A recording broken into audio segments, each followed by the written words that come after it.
today I'm going to be reading a story to you. It is called The True Story of the Three Little Pigs. It says by a wolf. See, there's a picture of the wolf. And it looks like he's blowing. It's actually told by Jon Scieszka. I'm not sure if that's how you say it. Illustrated by Lane Smith. It's another one of my favorite stories, and I hope you enjoy it. The True Story of the Three Little Pigs by A. Wolf.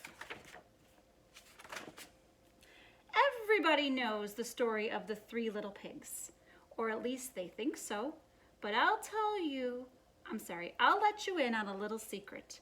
Nobody knows the real story because nobody has ever heard my side of the story. This story is told by the wolf. I'm the wolf, Alexander T. Wolf. You can call me Al. I don't know how this whole big bad wolf thing got started, but it's all wrong. Maybe it's because of our diet. Hey, it's not my fault wolves eat cute little animals like bunnies and sheep and pigs. That's just the way we are. If cheeseburgers were cute, folks would probably think you were big and bad too.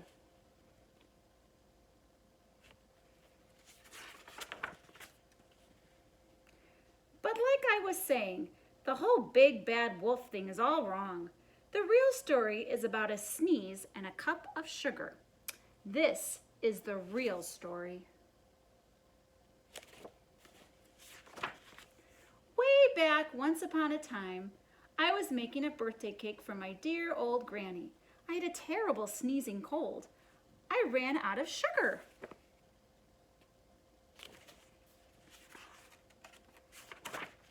So I walked down the street to ask my neighbor for a cup of sugar.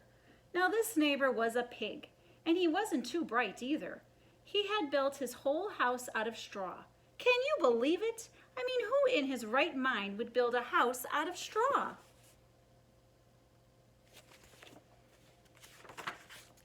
So of course, the minute I knocked on the door, it fell right in. I didn't want to just walk into somebody else's house, so I called, little pig, are you in? No answer.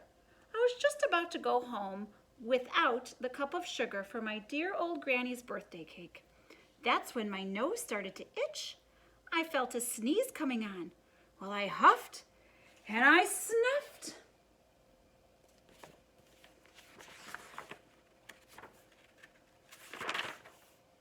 And I sneezed a great sneeze.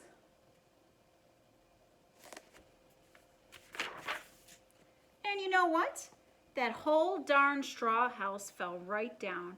And right in the middle of the pile of straw was the first little pig, dead as a doornail. He had been home the whole time. It seemed like a shame to leave a perfectly good ham dinner lying there in the straw, so I ate it up. Think of it as a big cheeseburger just lying there.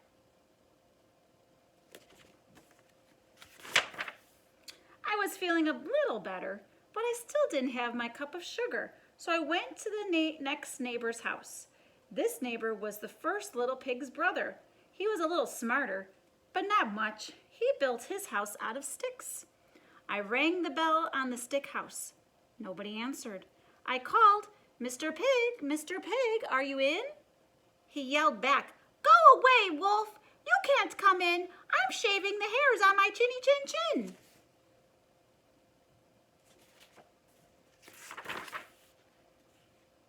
I had just grabbed the doorknob when I felt another sneeze coming on.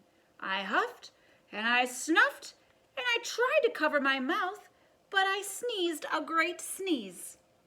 And you're not going to believe this, but this guy's house fell down just like his brother's.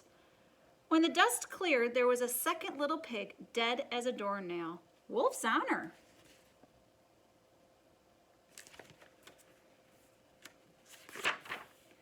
Now, you know food will spoil if you just leave it out in the open, so I did the only thing that there was to do. I had dinner again. Think of it as a second helping. I was getting awfully full, but my cold was feeling a little better, and I didn't have that cup of sugar for my dear old granny's birthday cake. So I went to the next house. This guy was the first and second little brother. This guy was the first and second little pig's brother. He must have been the brains of the family. He had built his house out of bricks. I knocked on the brick house. No answer. I called, Mr. Pig, are you in? And you know what that rude little porker answered? Get out of here, Wolf. Don't bother me again.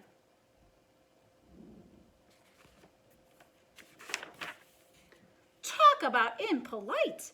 He probably had a whole sack full of sugar, and he wouldn't give me even 1 cup for my dear, sweet old granny's birthday cake. What a pig. I was just about to go home and maybe make a nice birthday card instead of a cake when I felt my cold coming on. I huffed, and I snuffed, and I sneezed once again. Then the third little pig yelled, and your old granny can sit on a pin.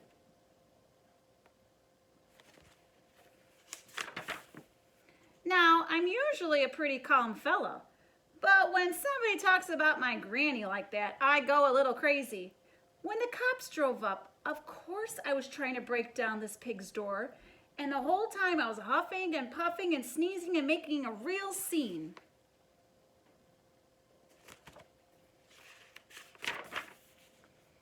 And the rest, as they say, is history. Big Bad Wolf. A.T. Wolf, big and bad. Wolf, I'll huff and I'll puff. The news reporters found out about the 2 pigs I had for dinner.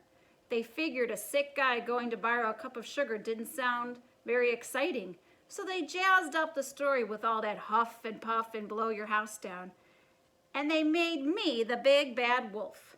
That's it, the real story. I was framed.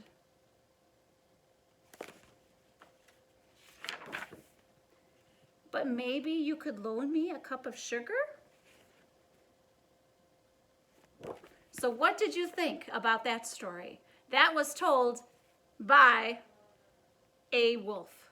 I hope you enjoyed it, and I'll see you again soon.